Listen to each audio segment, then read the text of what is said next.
might have heard the whole India watching the match of a Women's World Cup between Australia and India. ప్రపంచమంతా కూడా భారతదేశము ఆస్ట్రేలియాకు మధ్యలో జరుగుతున్నటువంటి women's world cup semi-final చూస్తూ ఉన్నారు. Not officially, but generally it is almost a final match. కాబట్టి అది అధికారికంగా కాకపోయినా కూడా అనాధికారికంగా అది ఫైనల్ మ్యాచ్ లాంటిదే. As far as my awareness with this cricket goes, either male or men or women teams never they bet Australia in finals. కాబట్టి నా మట్టుకి తెలిసినంత వరకు కూడా మరి వారు ఒకవేళ మెన్స్ క్రికెట్ కావచ్చు లేకపోతే ఉమెన్స్ క్రికెట్ కావచ్చు ఆస్ట్రేలియాని ఎప్పుడు మన దేశము ఫైనల్లో ఓడించలేదు. Not even competing a healthy competition. కనీసము కొంచెము మర్యాదకరమైనటువంటి స్కోర్ కూడా చేయటం లేదు. There was a what is it called a tremendous collapse immediately when there is India batting. కాబట్టి ఇండియా బ్యాటింగ్ చేస్తున్నప్పుడు పట్టబడ్డ వికెట్లు రాలిపోతాయి. ఎంత కరెక్ట్గా చెప్పాడు ట్రాన్స్లేషన్. పచ్చ డ్రెస్ చూస్తేనే పట్టపట్ట రాలుతాయి.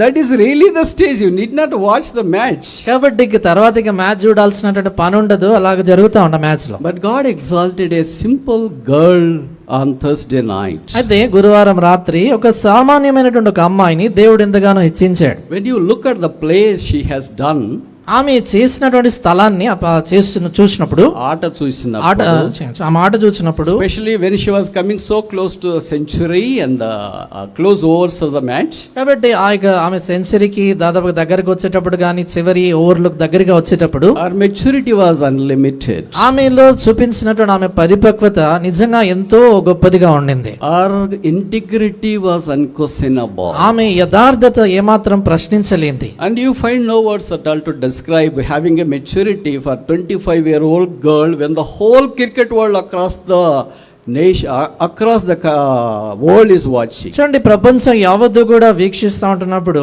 ఒక 25 సంవత్సరాల ఒక యవనస్తురాలు అలాంటి పరిపక్వత చూపించడం నిజంగా ఎంతో అద్భుతమైన సంగతి. Before our eyes the captain was badly out. కాబట్టి చూస్తుండగానే కళ్ళ ఎదుట కెప్టెన్ అమ్మాయి ఎంతో ఘోరంగా అవుట్ అయిపోయింది. But usually we think that when captain goes, where is hope for India to just win this match? కాబట్టి మామూలుగా మనం అనుకుంటాం కానీ కెప్టెనే అవుట్ అయ్యాడంటే ఇంకా మ్యాచ్ గెలిచేదానికి ఇండియాకి ఆశలే లేవనుకుంటాం. But you know that God helped her to persistently hang on to the last overs and India won the match. అయితే మీకు తెలిసినట్లుగా చివరి వరకు కూడా మరి దేవుడు ఆమెకు సహాయపడ్డాడు. చివరి ఓవర్లో కూడా మరి మ్యాచ్ గెలిచేటట్లుగా ఆమె సహాయపడింది. And you know what she was doing in the last overs? చివరి ఓవర్లో ఆమె ఏం చేసిందో తెలుసా? She hanged her head in betwixt her knees. ఆమె తన తల మోకాళ్ళ మధ్యలో పెట్టుకునింది. Every time she comes, she has some rest. She used to do that. ఆమెకి మధ్యలో విరామం దొరికినప్పుడల్లా కూడా అలా చేస్తూ వచ్చింది. And after the match over, there was one person, CNN perhaps, asking her what you were doing then. అప్పుడు match అయిపోయిన తర్వాత మరి ఇంటర్వ్యూ చేసేవాళ్ళు బహుశా CNN ఛానల్ వాళ్ళు అనుకుంటారు, వాళ్ళు అడిగారు, ఈమెను అడిగాడు. And she was telling, I was praying and talking to myself. ఆమె ఏం చెప్పిందంటే నేను ప్రార్థన చేస్తా ఉన్నా, నాతో నేను మాట్లాడుకుంటున్నాను అనింది. When I am unable to carry on, my Jesus will carry me through. నేను ఎప్పుడైతే ముందుకు సాగలేకపోయానో నా యేసు ప్రభువు నన్ను ముందుకు తీసుకెళ్ళాడు.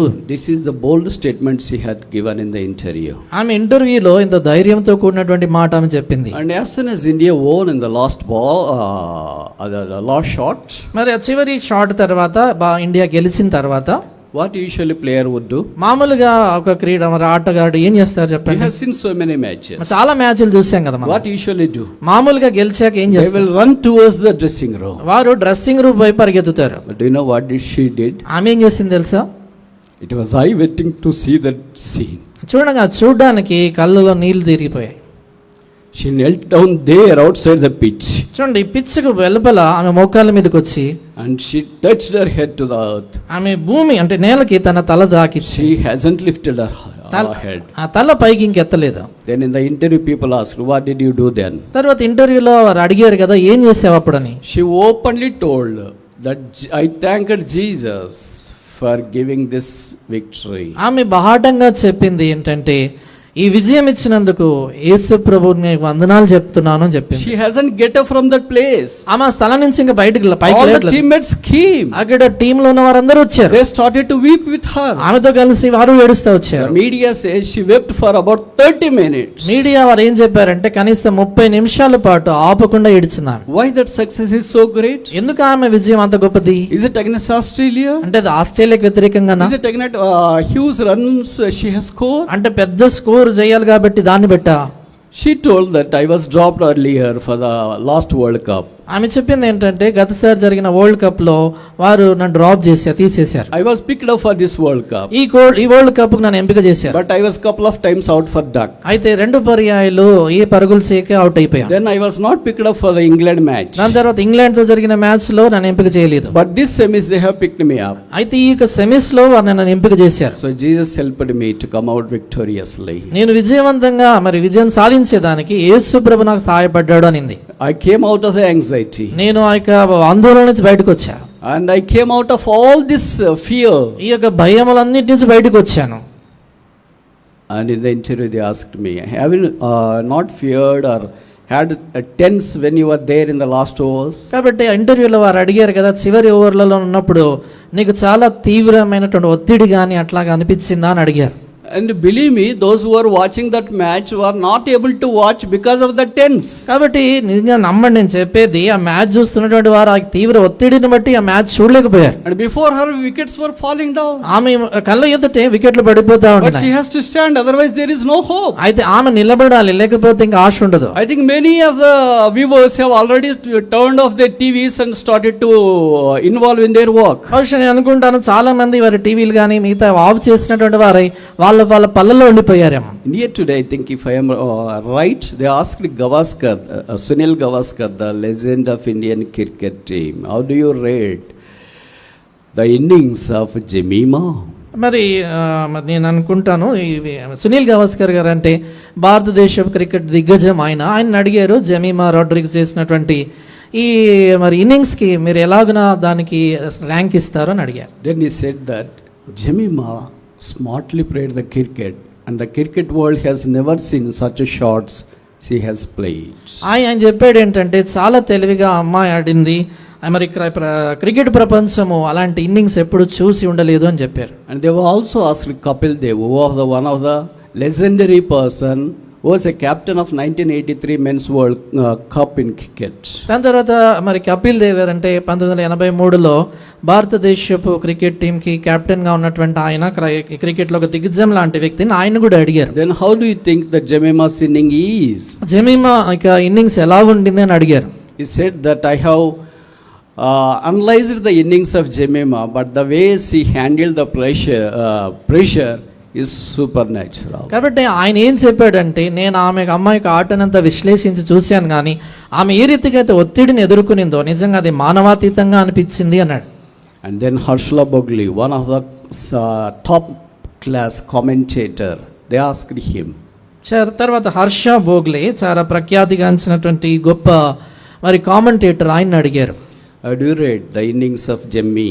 ఈ జమీమా యొక్క ఇన్నింగ్స్ ని మీరు ఎలాగైనా రేట్ చేస్తారు? He said, Jemmy, greetings, congratulations once again. ఆయన అన్నాడు, జమీ గ్రీటింగ్స్, మరొకసారి మీకు శుభాకాంక్షలు అని చెప్పారు. And I have no words to explain your innings. Me innings గురించి చెప్పడానికి నాకు మాటలు సరిపోవు అని చెప్పాడు. You know that he is one of the top class commentators. Nobody can ever stand before him, although he is not a cricket player. చూడండి, ఆయన cricket ఆటగాడు కాకపోయినా కూడా ఆయన కామెంటరీలో చూసినప్పుడు ఎవరు కూడా ఆయన అంత గొప్పగా కామెంటరీ చేసేవాళ్ళు లేరు. But very few can match with him like Ravi Shastri, Sunil Gavaskar. But this Harshla Bogli is not a cricket player, but he says that I have no words to explain the innings of Jemima. Ravi Sastry, Gavaskar లాంటి వాళ్ళు ఆయనతో సమంగా చేయగలుగుతారు. ఆయన ఆటగాడు, cricket ఆటగాడు కాదు, ఆయన కూడా గొప్ప కామెంటేటర్. ఆయన చెప్పాడు ఆమె ఇన్నింగ్స్ ని గురించి చెప్పేదానికి మాటలు సరిపోవన్నాడు.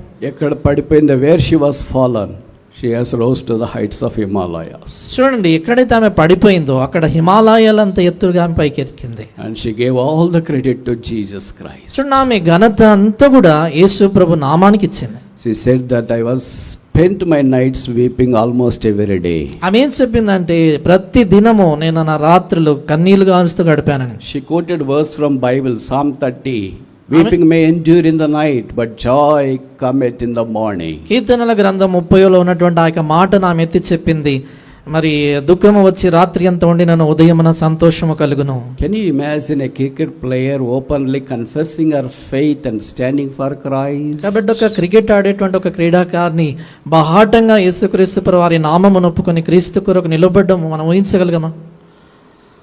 If only we receive the chastisement of Christ, the failure will become a fitting fullness and a fabulous victory.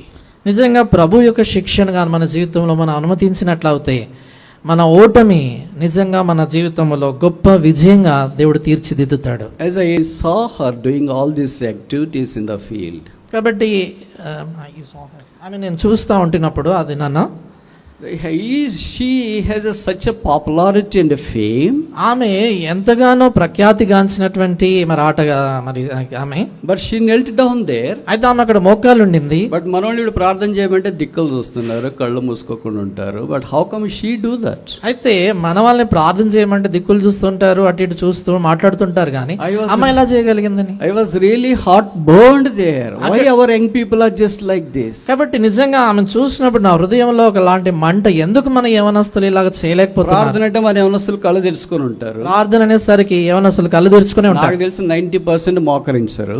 మరి 90% మంది ప్రార్థన అన్నప్పుడు మోకరించరు. ఎందుకంటే టైట్ డ్రెస్లు వేసుకుని ఉంటారు కదా. చాలా హార్ట్ లేదనుకో, ఏ డ్రెస్ వేసుకుంటేనేముంది, టైట్ డ్రెస్సెస్ వేసుకుంటారు. దాని తర్వాత మోకాల నుంచి దాని కొరకు expect that God would help you to be a true witness the place where you are in. కాబట్టి నువ్వు ఉండేటువంటి ఆ యొక్క రంగములో కానీ ఆ స్థలములో కానీ నిజమైనటువంటి సాక్షిగా ఉండాలా దాని కొరకై ప్రభు ఇలా సహాయపడతాడు అనుకుంటా. Even for small job like teacher or constable or small job, how can God would help you and me, bless us if only we do not have that submission. కాబట్టి అలాంటి విధేయత కానీ మన జీవితంలో లేనప్పుడు, చిన్న ఉద్యోగం టీచర్ కావచ్చు, కానిస్టేబుల్ కావచ్చు, అలాంటి వాటిలో ప్రభు మనల్ని దీవించాలని ఎలాగ ఆశపడతాం మనం? Somebody asked her, all her interview just Christ, Christ, Christ, Christ, Christ. కాబట్టి ఆమె ఇంటర్వ్యూ అంతా కూడా క్రీస్తు క్రీస్తు క్రీస్తు అనే చెప్తా వచ్చింది. She wept for about more than 30 minutes. Never in the World Cup history a woman could weep so long a time. ఆమె దాదాపుగా 30 నిమిషాల పాటు ఏడుస్తూనే మాట్లాడింది. ఎప్పుడు కూడా ఇక ప్రపంచ క్రికెట్ చరిత్రలో, మరి వరల్డ్ కప్ చరిత్రలో ఎవరు అలాగంత అర్ధగంట పాటు ఏడ్చిన వాళ్ళే. What made you to keep your head betwixt your knees? మోకాల మధ్యలో తల పెట్టుకున్నావు కదా, ఏంటి ఎందుకు అలాగని అడిగారు. It is the prayer of Joshua. యెహోషువ యొక్క ప్రార్థన. What about you and I? నీ విషయం నా విషయం ఏంటి? Have you ever prayed like that? ఎప్పుడైనా అలాగ ప్రార్థన చేసావా? Have you ever submitted to Christ like that? ఎప్పుడైనా క్రీస్తుకు అలాగ అప్పగించుకున్నావా? Have you ever yielded to Christ like that? ఎప్పుడైనా క్రీస్తు ప్రభువుకు అలాగ అప్పగించుకున్నావా నీ In జీవితం? the body language, when we observe young people and young girls, we see 100% mutiny. కాబట్టి యవనస్తులైనటువంటి స్త్రీలు, అమ్మాయిలు కానీ అబ్బాయిలు కానీ వారి జీవితంలో చూసినప్పుడు వారి యొక్క శరీరం బాడీ లాంగ్వేజ్లోనే ఒకలాంటి తిరుగుబాటు కనబడుతుంటుంది. Rarely see the humbleness in their body. వారి యొక్క వారి శరీరములో అంటే వారి బాడీ లాంగ్వేజ్లో తగ్గింపు దీనత్వం కనబడదు. Christ is on the lookout for one person. క్రీస్తు ప్రభువారు ఒకే ఒక వ్యక్తి కొరకు ఎదురు చూస్తున్నాడు. One girl won the hearts of 100 crore people across the world at least. చూడండి, ఒక్క అమ్మాయి ప్రపంచ వ్యాప్తంగా 100 కోట్ల మంది హృదయాలు గెలుచుకున్నది. What about you and I? నీ విషయం నా విషయం ఏంటి? You want to just like this all the day? ప్రతి దినం ఇలాగే You ఉండిపోవాలనుకుంటున్నావు? want to just like this all your life? నీ జీవిత కాలం అంతా ఇలాగ You ఉండిపోవాలనుకుంటున్నావు? don't like to glorify God? దేవుని మహిమపరచాలని నీకు ఇష్టం You లేదు? don't like to showcase Christ? క్రీస్తు ప్రభువుని చూపించాలని నీకు ఇష్టం లేదు? I am not telling about the cricket, but I am telling about a person who is there in the cricket showcased Christ. కాబట్టి క్రికెట్ క్రీడను గురించి నేను చెప్పట్లేదండి. అయితే క్రికెట్ రంగములో యేసు క్రీస్తు ప్రభువుని గురించి సాక్ష్యం ఇచ్చి ఆయన చూపించిన వ్యక్తిని గురించి చెప్తున్నా. Wherever we are in our workplace, it is all our privilege to showcase Christ when there is a crisis. కాబట్టి ఏ పరిస్థితుల్లో అంటే ఏ పని స్థలంలో మనం ఉన్నప్పుడు కూడా ఒక క్లిష్ట పరిస్థితి ఏర్పడినప్పుడల్లా క్రీస్తు ప్రభువును చూపించేటువంటి భాగ్యము నీకు నాకుంది. Do you know why crisis comes in our lives? మన జీవితాల్లో క్లిష్టమైనటువంటి పరిస్థితులు ఎందుకు వస్తాయో తెలుసా? It comes as an opportunity for a Christian to showcase what Christ is to the world. కాబట్టి ఒక క్రైస్తవుడికి ఎందుకు ఆ క్లిష్ట పరిస్థితి వస్తుందంటే క్రీస్తు ఏమై ఉన్నాడు అని ప్రపంచానికి చూపించేదానికి ఆ పరిస్థితి ఒక అవకాశంగా మనకు వస్తుంది. I beg you, ఈ మ- When you have heard that there is a prayer, kindly close your eyes. When somebody says, let us pray, kindly kneel down if your body permits. Submit, yield yourself, show the obedience, and the blessings would be unlimited. బతిమలాడుతున్నాను ఏంటంటే ప్రార్థన అని చెప్పినప్పుడు వెంటనే కళ్ళు మూసుకోవడం నేర్చుకోనండి. మీ శరీరము ఆరోగ్యము మీకు అనుమతిస్తే మోకాళ్ళ మీదకి ఉండండి, వచ్చి విధేయత అనేటువంటిది నేర్చుకోనండి. The results would be unlimited. అప్పుడు దాని వలన వచ్చేటువంటి ప్రతిఫలాలు గొప్పవి కనుక అవధులు లేకుండా ఉంటాయి. I tell this out of experience. నేను అనుభవంతో చెప్తున్నాను ఈ మాట. I do this even now. నేను ఇప్పుడు కూడా ఇది చేస్తాను. I even kneel down even now. ఇప్పటికీ నేను మోకాలు I ఉంటాను. even close my eyes even now. ఇప్పుడు నేను కళ్ళు మూసుకుంటాను. Why not you? మీరెందుకు చేయరు అలాగా? God chastens those whom He loves. ఆయనను ప్రేమించు వారిని ప్రభు ప్రేమిస్తాడు. He gives profit out of that chastisement. ఆ శిక్షలో నుండి ఆయన మేలు ప్రయోజనాన్ని ఇస్తాడు. Lord, I want to yield to Thyself. ప్రభా, నన్ను నేను నీకు లోబర్చుకుంటా. Here I am. ఇదిగో నేనున్నాను, Accept me. నన్ను అంగీకరించు.